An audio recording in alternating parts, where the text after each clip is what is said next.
The most common question that I get about the Ninja 500 is, Yam, is it really worth getting a 500 over a 400? And why do you still recommend the Ninja 400? You guys know that for the past 4 or 5 years, I have been a pretty staunch evangelist for the Ninja 400 as the premier beginner sport bike option. It's lightweight, it's peppy, it's nearly indestructible, and in my opinion, it is the mousetrap, the solved problem for if you're looking to start motorcycling in the beginner sport category. Now, in the past year, 2 years, they've all gotten a bit plus size. You have the CF Moto 450 SS, the new Ninja 500, which is really a 451cc, and the obvious super sporty contender, the Aprilia RS 457 that I recently had and really did enjoy. But really, it would be irresponsible of me as a content creator that people are looking to for opinions on these things to recommend a nearly $8,500 beginner sport bike option when I feel like you're gonna get 90% of the same experience with the Ninja 400 for half the price. Now,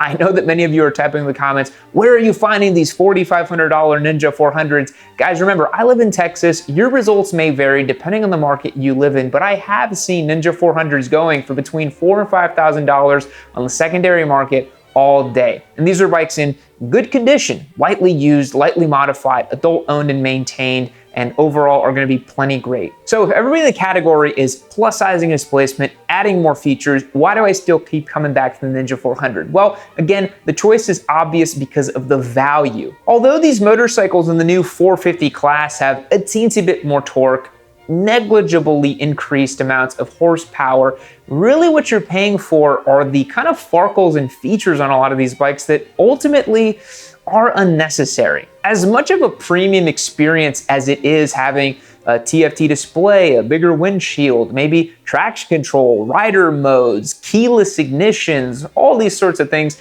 it really is kind of unnecessary when you consider what a beginner sport bike rider is actually looking for. I would wager that anybody riding back to back a Ninja 400 versus a brand new 500 won't meaningfully feel a big difference. Now, those of you out there may remember that in my first ride and review of this motorcycle, I said it was an evolution on the Ninja 400 platform, not a revolution. This thing has been polished, it's a little bit more grown up, it's a little bit bigger, it behaves a little bit better as a street bike.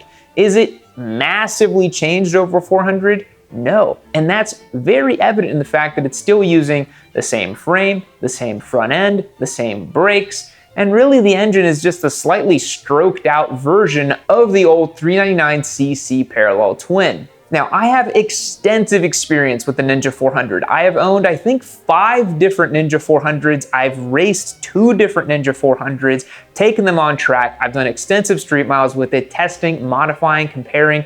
I really know a lot there is to know about that platform other than some like super high level race build kind of stuff. It's a phenomenal motorcycle and one that I still heavily recommend. And when I ride the Ninja 500, I just don't feel like the experience is that different to warrant 2 times the price or even at best $3,000 more. There's a bit of a meme on this channel now that your old Papa Yam's a cheap bastard, but really what it is I just want you guys to maximize your value for dollar. Look, the economy has not been kind to many people in a variety of different fields and a variety of different locations. And for me to sit here and tell you, yeah, go out and spend $8,500 on your first motorcycle is just silly. Practically speaking, if you do have $8,500 burning a hole in your pocket, spend $4,000 on the bike and then spend another $4,500 on tires, gas, insurance, maintenance, and anything else you want with all that money you have left over. Because it's not about just being cheap, it's about understanding what you're paying for. You could even spend $4 grand on a Ninja 400, ride it for a year, and then probably sell it for pretty close to what you paid for, keep the $4,500 you were gonna spend on a 500, and then flip that and then spend $8 grand on a proper big bike when you're ready for it. And then you weren't out any money at all. The Ninja 400 also has an incredibly huge aftermarket level of support. All the stuff that's on the Ninja 500 you could easily spec in to a 400 if you wanted it to be a little bit more touring focused, a little bit more street biased. The other reason I think the 400 is so great is because it's very simple. It doesn't have all this kind of street biased crap that's on the Ninja 500, if we're being totally honest. And a fancy paint scheme really is just gonna look worse whenever you inevitably drop it in a parking lot. So for example, If you took a bone stock Ninja 400, you could easily turn it into a very competent street-going motorcycle. You could add a throttle lock, you could add a bigger windshield, you could put frame sliders, all the stuff that's on the Ninja 500, and you could do it for pretty cheap too. You really wouldn't need to spend much money. You could add a tank bag, maybe a tail bag, get a backpack, and you are more than ready to go out on a big day trip, even a multi-day trip on a setup like that. If you wanted to go in the opposite direction and keep your Ninja 400 and then eventually turn it into a track bike, starting at that more baseline, basic level of motorcycling actually makes it easier to turn the bike into a race bike than when you start out with something like this. Also, the 399cc parallel twin in the 400 to me has a little bit more top end, a little bit more over rev than this 500cc engine, and is a little bit more fun on track. Granted, I didn't get the chance to take this Ninja 500 SE on track, but honestly, riding it around on street, it didn't even feel like the kind of bike that would be that fun on a racetrack. It's very similar to something like the GSX 8R, where you think, yeah, this is definitely a street bike through and through. The sweepstakes for the Ninja 500 is almost over. At the end of November, your chances to win this bike will be gone. Head over to the website, become a member on yammynoob.co to get your best chances to win this Ninja 500. I've given away over 54 motorcycles on my time here on YouTube, so I think I know what I'm doing.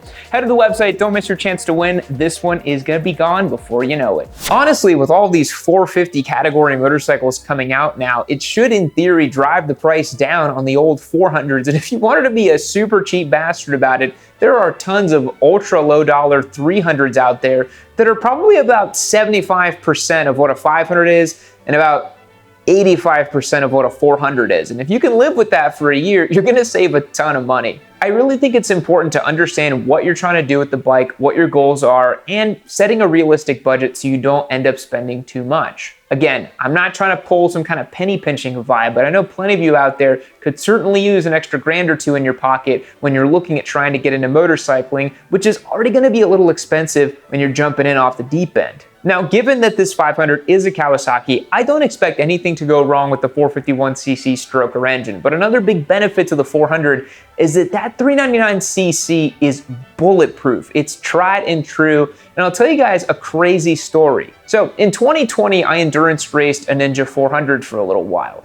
Into the 2021 season, that same bike, which was not my bike at the time, kept on going in the next 2021 endurance season, and in the first round, I actually got a call from one of my buddies who told me about this story. He said that they actually accidentally ran the bike without any coolant in it for a good 5 hours. So imagine this motorcycle running without coolant at race pace, which is literally pinging off the limiter for 5 hours.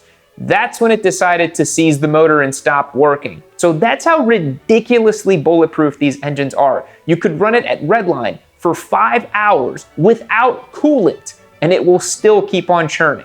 Well, it'll seize after 5 hours, but if you put coolant in it, it'll probably go forever. That's one of the big benefits of a Ninja 400 versus stuff like the RS457 or the CF Moto. You're getting an insane reputation and quality. And again, I am sure this 451cc stroker motor that they're putting in this, because they're cross-platforming into a bunch of different motorcycles, will probably run incredibly reliably. But that 399cc parallel twin in the 400 was special because that was the only bike that engine went into. Kawasaki's trying to save a little bit of money going forward by putting this 451 into a bunch of different motorcycles. They put it in the Eliminator. They might even put it in a new Versys X450 or something like that to compete in the new beginner ADV segment that's kind of emerging now into 2025.